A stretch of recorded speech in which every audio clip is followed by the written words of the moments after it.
قضية الإيمان إيمان የሚባለው ነገር ተራ ጉዳይ አይደለም በጉዳዮች ቅደም ተከተል ውስጥ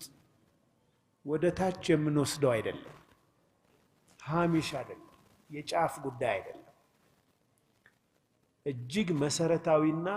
የህልውና የመጨረሻ እጣ ፋንታ ጉዳይ ኢማን ማለት ኢማን ዱንያችንን ብቻ ሳይሆን ዋናውን አኺራችንን የሚመለከት ስለሆነ ምንድነው ቀضية መሲሪያ የእጣ ፋንታ ጉዳይ ነው የመጨረሻ ዴስቲኒያችን የመጨረሻ መዳረሻችን የሚወሰነው በኢማናችን الله سبحانه وتعالى فمن زحزح عن النار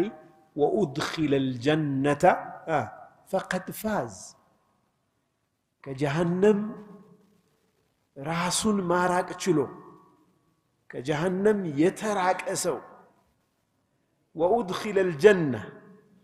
جنة يقباسو فقد فاز سكيت عما سو مالت السنو قلال الله سبحانه وتعالى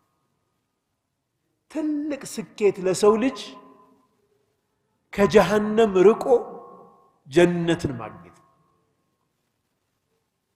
لمن دنيا مجرشا بموت تقواچالج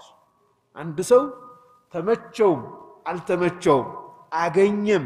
አጣም መጨረሻው ምንድነው ከሞት መዳን ይቻላል አይቻልም አይደለም መጨረሻው መደምደሚያው ሞት